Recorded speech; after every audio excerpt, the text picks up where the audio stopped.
The Opera Theater of St. Louis's 2016 season begins this month, and here to tell us what to expect is Joe Gfaller, who's the Director of Marketing and Public Relations for Opera Theater of St. Louis. Welcome, Joe. Thanks for having me on. So this is like a busy time for you, and here you are giving us some of your time, which I so appreciate. Happy to be here. So busy. I mean, you all are opening in just 2 weeks, Yes, right? opening night of the season is Saturday, May the 21st. We open with Puccini's immortal opera La Bohème, and then we continue until June the 26th with 4 operas and a special concert event running in rotating repertory. So every night there's a different production on the stage in rotation. So somebody could come to St. Louis, say from out of town, and hit all 4 operas in just a few days. That's true. We actually have a fair number of audience members. Over 20% of our audience comes from outside of the St. Louis region. We have subscribers from as far away as Australia and New Zealand, which is remarkable to even me thinking about it. But they come for 3 days. They see 4 operas in 3 days and have a great time here in our city. It's a festival event for them. And you know, and just knowing that people are coming across the ocean to St. Louis to see opera right here just speaks to how important opera theater has become over these decades of being right here in St. Louis. Well, we try to do things a little bit differently. A lot of people who think of opera, but maybe have never been to opera, they get an impression from seeing Pretty Woman.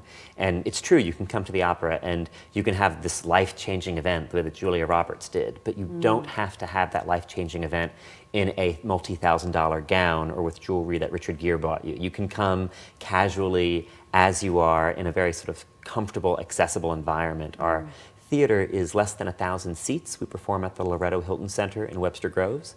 And it's a great space because it's very much like the space of opera houses where opera was first born many centuries ago. So we're kind of reclaiming the experience of what made opera hip and fun and fresh and new all these centuries ago in our environment by producing opera in the language of our audience, in English, and by creating this opportunity for audience members to connect with our artists after every performance. We do cocktails under the starlight, there are parties, there are drinks every night, and everyone is always welcome and invited to be part of them. Yeah, so you've made it very approachable, and even something you didn't mention, the picnics, the opportunity to picnic before the opera every night, which has become a tradition for a lot of people. Exactly. It's a lot of fun, and it helps to kind of create an event out of the whole evening.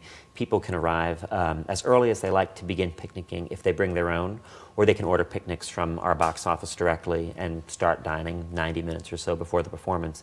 But we transformed some of the lawns at Webster University into gardens for our season each year. So it's a wonderful atmosphere to be able to sort of relax and prepare for a wonderful world-class musical experience. And you can bring your own wine, bring anything you like. Everything is sort of left safe and attended in the tables in the gardens afterwards, and it'll be right there waiting for you at intermission or after the show. Yeah, it's really fun. I do it every year with my friends, and it's become part of our tradition, our annual tradition. We pick one of the operas. We don't make it to all of them, unfortunately. We don't have that time available, but we will someday. Wonderful. Yeah, and so let's go back to the language too, because I think you mentioned that all the operas are in English, and I want to make sure people really understand how that makes it very easy to watch. Are they in English all, or is it are some performed in their original language with the? So we perform every production in our main stage season in English. We will either commission a new translation, we'll work with the best translations that are available, or in many cases we'll commission a whole new opera to be written in our language for our audiences. And in a lot of ways that's what most composers of opera wanted. They wanted their work to be understood by audiences in real time as they heard them. It's a reasonably recent, 20th century or so invention to hear opera in a language that you don't speak. So the moments where there's a joke, you hear the joke in real time the way you're supposed to.